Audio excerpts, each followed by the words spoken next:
इस बीच corporate connection में बात होगी मेट्रोपोलिस की, जिसका नाम डायग्नोस्टिक सेगमेंट में देश की जानी मानी कंपनियों की सूची में शामिल है। और कंपनी ने हाल ही में उत्तर प्रदेश की साइंटिफिक पैथोलॉजी का अधिग्रहण यहाँ पर ये करने जा रही है, और इससे आखिर कारोबार के विस्तार में कितना फ़ायदा होता हुआ हम देखेंगे। टेस्टिंग की कीमत बढ़ाने को लेकर फिलहाल क्या अपडेट है, इन तमाम पहलुओं पर बातचीत होगी। ग्रोथ आउटलुक पर भी राय मांगेंगे और योजना जानने की कोशिश करेंगे कंपनी के मैनेजमेंट से। मेट्रोपोलिस की प्रमोटर और एग्जीक्यूटिव चेयरपर्सन अमीरा शाह हमारे साथ जुड़ गई हैं। और अमीरा, आपका बहुत बहुत स्वागत है, आपने समय दिया इस खास चर्चा के लिए। अब ये बताइएगा, यहाँ पर प्राइस इंक्रीज की अगर हम बात करें, लगभग 3% के आसपास का बेनिफिट देखा है, और जनवरी में यहाँ पर 2% के आसपास का बेनिफिट और ऐड होता हुआ देखा गया है। इसे कैसे समझना चाहिए?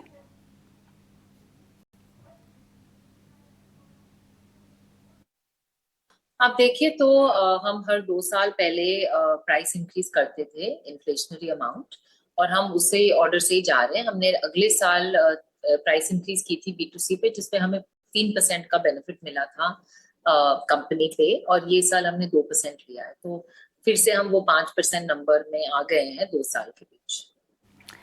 प्राइसिंग स्ट्रैटेजी को लेके अमीरा, आप कैसे आगे बढ़ना चाह रही हैं? क्योंकि कुछ रिपोर्ट्स देखिए यहाँ पर ये बताया जा रहा है कि 2024 के अगली आखिरी छमाही में ऑनलाइन प्लेयर्स ने जो कीमतें हैं लगभग 15 से 20% तक बढ़ाई हैं। ये जो प्राइस डिफरेंशियल हम देख रहे हैं, इसके आगे किस तरह से रणनीति में बदलाव की ज़रूरत है, या कितना इम्पैक्ट पड़ रहा है यहाँ पर? प्राइस डिफरेंशियल देखिए अभी भी है, लेकिन हमें समझना है कि हेल्थ केयर में प्राइसिंग इतनी इंपॉर्टेंट चीज नहीं होती। जब आप सिर्फ वेलनेस में फोकस कर रहे हो, जहाँ पे पेशेंट्स एकदम फाइन है और उनको पैकेज चाहिए, तो वहां पे ये सब स्कीम्स, पैकेज, डिस्काउंट, ये सब इनका महत्व रहता है। लेकिन जब आप बीमार हो, जब आपको कैंसर हो, स्ट्रोक हो, तो ऑनेस्टली आप प्राइस के बारे में नहीं सोच रहे हो कि कौन मुझे 100 रुपए का बेनिफिट दे रहा है, डिस्काउंट दे रहा है। वो नहीं सोच रहे हो, आप सोच रहे हो कि किसके पास सबसे अच्छा डॉक्टर है जो मुझे सही रिपोर्ट दे दे। तो आप देखिए, तो हमारा जो काम है और हम जो ख्याल रखते हैं पेशेंट्स का, वो जो बहुत बीमार पेशेंट्स हैं उनका ख्याल रखते हैं। तो फ्रैंकली हमारे जो बिजनेस में है, प्राइसिंग बहुत इंपॉर्टेंट चीज नहीं है, और हम ज्यादा महत्व देते नहीं है।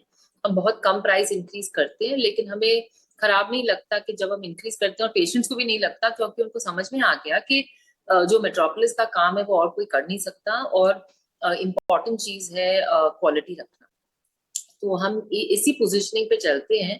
हमने कभी नहीं कहा है कि हम चीपेस्ट प्लेयर है और हम सबके साथ फाइट करेंगे प्राइसिंग पे, ये तो हमारा पोजीशनिंग है। एक्सपेंशन प्लान्स को लेकर फिलहाल किस तरह से कदम आगे बढ़ाए जा रहे हैं? 750 से 1000 शहर तक पहुंचने की योजना है। साथ ही जो एक्सपेंशन हम देख रहे हैं, क्या ये ऑर्गेनिक होगा या इनऑर्गेनिक होगा?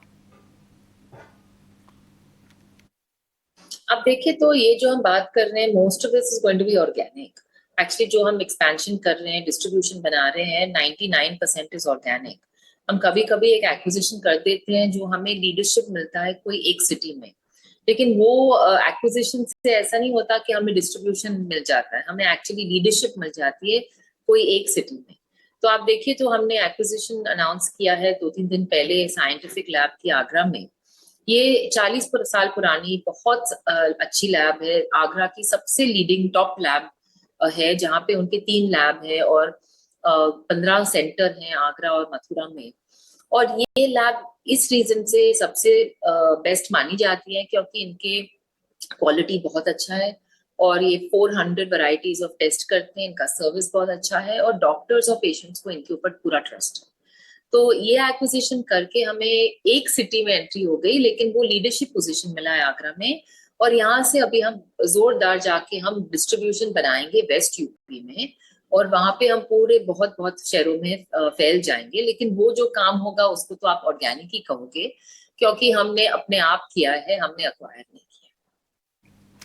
एक्विजिशंस जो हो रहे हैं उसका इम्पैक्ट समझना चाहते हैं, रेवेन्यू के फ्रंट पर, ग्रोथ के फ्रंट पर, मार्जिन्स के फ्रंट पर, किस तरह से कंपनी पर इसका फल दिखाई देगा?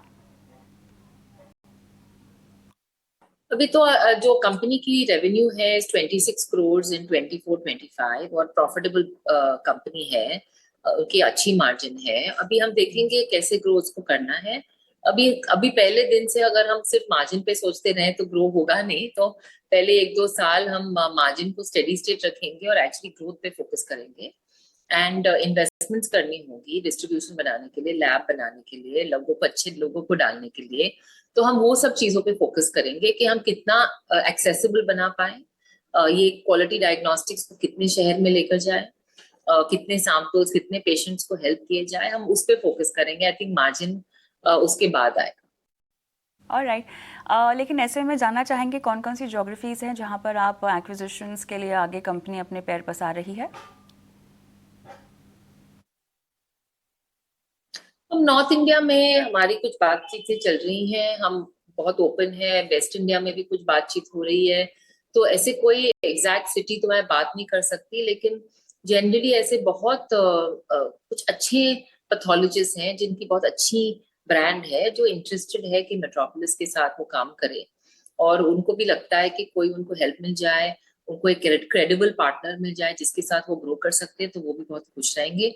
तो हम ऐसे ही ढूंढते हैं कि जो लोग हैं जो बहुत क्वालिटी पे फोकस करते हैं, एथिकल काम करते हैं, पेशेंट का ख्याल रखते हैं, और हम कल्चरली वो ही पार्टनर के साथ काम करते हैं। इंटरनेशनल एक्सपेंशंस को लेकर आपकी कोई राय या कोई योजना कंपनी की?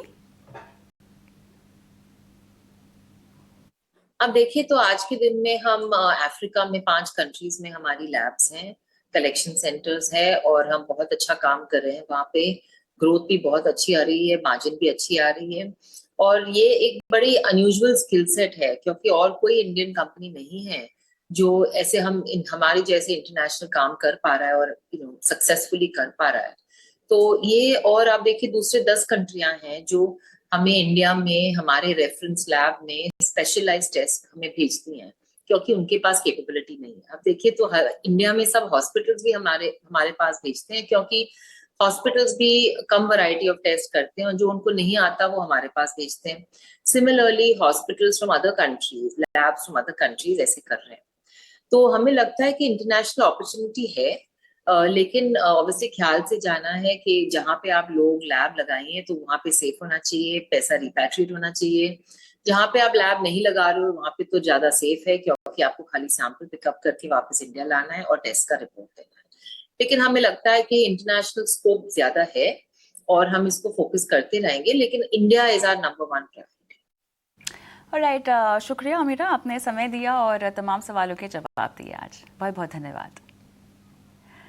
ओके, जुड़ते हैं हमारे आज के मार्केट एक्सपर्ट से। गौरांग शाह हमारे साथ हैं। तो गौरांग, मेट्रोपोलिस के मैनेजमेंट से बातचीत हो रही थी, बताइए तमाम फ्रंट्स पर यहाँ पर हमने बातचीत की है, प्राइस इंक्रीज़ की बात हो या एक्विजिशंस की या एक्सपेंशंस की बात हो, देश ही नहीं विदेश में भी। बताइएगा कैसा आपको कमेंट्री लगकर समझ में आ रहा है कि कंपनी आगे बढ़ रही है? कविता, पहले तो हमने कई बार हमारे चैनल ईटी नाउ स्वदेश पर जब फार्मा क्षेत्र की हम बात करते हैं या फिर सुझाव देते हैं, तो हमने एक पक्ष हमारा सामने ये रखा है कि केवल मात्र दवाई बनाने वाली कंपनियों पर आप ध्यान मत दें, आप फार्मा क्षेत्र से जुड़ी हुई दवाई बनाने वाली कंपनियों पर भी ध्यान दें। डायग्नोस्टिक सेंटर जैसी कंपनियां, जैसे कि अभी मेट्रोपोलिस हेल्थ की आपने बात की, उसके अलावा दूसरी 1-2 कंपनियां हैं, मिसाल के तौर पर डॉक्टर लाल पैथ लैब्स जहां पर हमारी खरीदारी की जाए है, और हॉस्पिटल्स यानी कि अपोलो, नारायण हृदयालया या फिर फोर्टिस हेल्थ केयर जैसी जो हॉस्पिटल्स है। ये पूरा एक समीकरण है, एक पूरा ब्रह्मांड है कविता, फार्मा क्षेत्र का, क्योंकि एक दूसरे से बहुत करीब से जुड़े हुए हैं। कंपनी की योजनाएं बहुत अच्छी हैं। अभी अभी जो अधिग्रहण किया है, मेरे ख्याल से उत्तर प्रदेश में इनको और भी बहुत बड़े मौके मिलेंगे। मार्केट शेयर एक बहुत, और उत्तर प्रदेश एक सबसे बड़ा राज्य भी है कविता, तो मार्केट शेयर काफी अच्छी तरीके से बढ़ने की संभावना है। साउथ अफ्रीका भी ये बात कर रहे थे जहां पर इनकी कुछ फैसिलिटीज हैं। तो एक सक्षम और मजबूत कंपनी बिल्कुल है मेट्रोपोलिस हेल्थ केयर, लेकिन हम सीधे सीधे राय नहीं दे पाएंगे क्योंकि इस कंपनी के ऊपर फिलहाल कवरेज नहीं है। डॉक्टर लाल पैथ लैब्स के ऊपर है, जैसे मैंने कहा, और क्षेत्र अच्छा लगता है। चलिए, तो ये आपकी राय आती हुई।